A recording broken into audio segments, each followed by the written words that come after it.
الحمد لله وكفى وسلام على عباده الذين اصطفى أما بعد أعوذ بالله من الشيطان الرجيم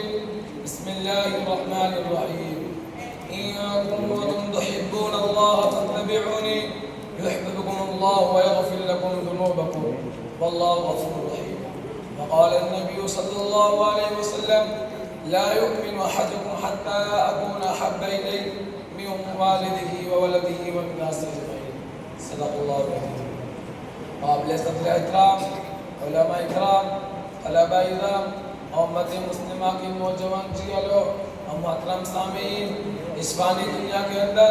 ہزاروں لوگ گزرے ہیں جن کو نہ ہم نے دیکھا ہے، نہ ان سے ہماری کوئی پہچان ہے، نہ ان سے ہماری کوئی رشتہ داری ہے، نہ ان سے ہمیں کوئی مالی فائدہ ہوا ہے، لیکن ہم ان سے محبت کرتے ہیں صرف ان کمالات کی وجہ سے. ہم عاطف دائی سے محبت کرتے ہیں ان کی سخاوت کی وجہ سے. ہم نوشیبہ سے محبت کرتے ہیں ان کے عدل و انصاف کی وجہ سے. ہم رستم و اسفندیار کا تذکرہ بڑے فخر سے کرتے ہیں ان کی شجاعت کی وجہ سے. ہم فردوسی و سعدی سے محبت کرتے ہیں ان کے قوت گویائی کی وجہ سے. تو ہم اس ذات اقدس سے محبت کو نہ کریں جس ذات کے اندر یہ تمام کمالات کامل درجے کے تھے. ان لوگوں کے اندر جو کمال پایا جاتا تھا ناقص تھا، مگر ہمارے پیغمبر کا ہر کمال کامل تھا. میں عاطف دائی کی سخاوت کو مانتا ہوں، مگر عاطف دائی کی سخاوت اس ذات اقدس کی سخاوت کا مقابلہ کیسے کر سکتی ہے جس ذات نے دوستوں کو فائدہ پہنچایا اور دشمنوں کو فائدہ پہنچایا، جس ذات نے دوستوں کے ظاہر و باطن کو مالا مال کیا اور دشمنوں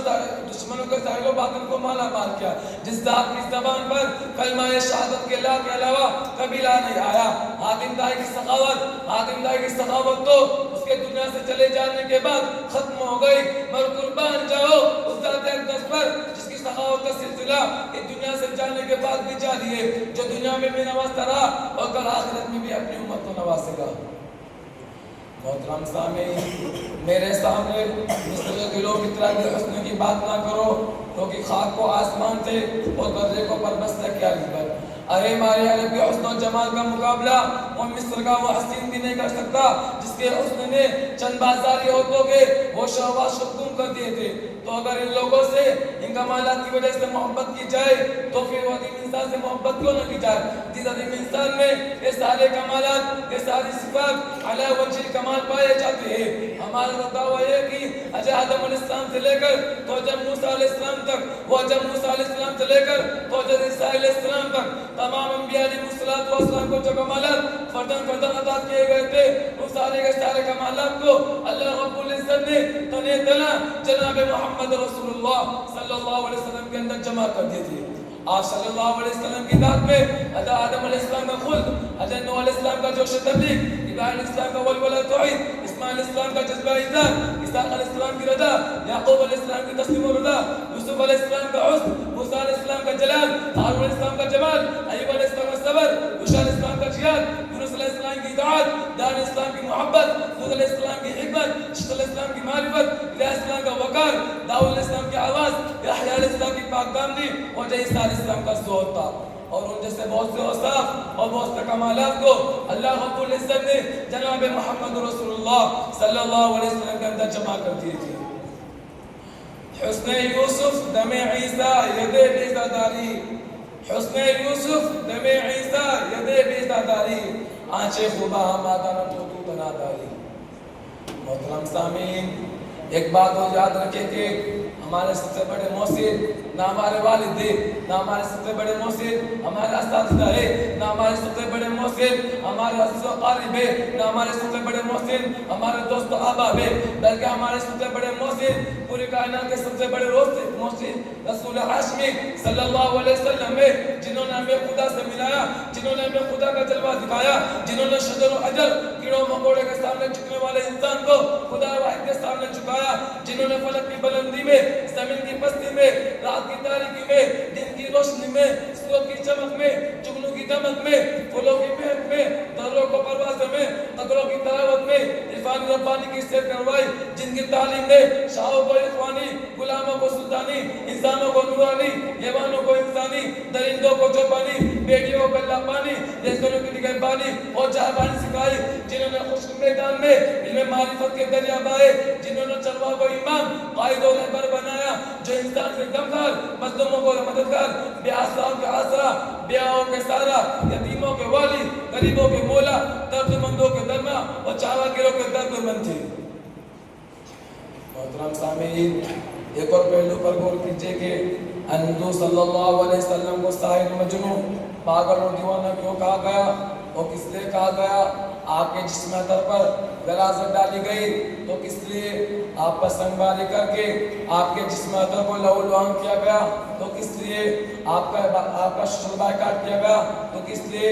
آپ نے بھوک کی شدت کی وجہ سے پیٹ میں پتھر باندھے تو کس لیے؟ حقیقت یہ ہے کہ آپ نے یہ ساری تکلیفیں، یہ ساری مصیبتیں، یہ ساری پریشانیاں، یہ سارے مصائب و آلام کو آپ نے اپنی امت کی خاطر برداشت کیے۔ آپ کی خواہش نہ مال کی تھی، آپ کی خواہش نہ جاہ دلال کی تھی، آپ کی خواہش نہ عہدہ منصب کی تھی، آپ کی خواہش تھی تو صرف اور صرف اس بات کی تھی کہ انسان جہنم کا ایندھن بننے سے بچ جائے اور جنت کا حقدار بن جائے، انسان جہنم والا راستہ چھوڑ کر جنت والا راستہ اختیار کرنے والا بن جائے۔ جس پیغمبر نے ہمارے لیے اتنی تکلیفیں اٹھائی ہو، اتنی پریشانی برداشت کی ہو، کہ آج اس پیغمبر کا حق نہیں کہ اس سے قلبی محبت کی جائے، اس سے دل لگایا جائے، اس کی لائے شرط پر عمل کیا جائے، اس کے بتائے ہوئے راستے پر چلا جائے، اس کے لائے دین کی حفاظت کی جائے، اس کی سنت کی اشاعت کی جائے۔ وہ پیغمبر جو رات کی خلوتوں میں، دن کی جلوتوں میں، مکہ اور مدینہ میں، بدر و احد میں ہماری فکروں میں ڈوبے رہتے تھے، وہ پیغمبر جن کے جسم اطہر پر پتھر برسائے جاتے تھے، جو ہمارے لیے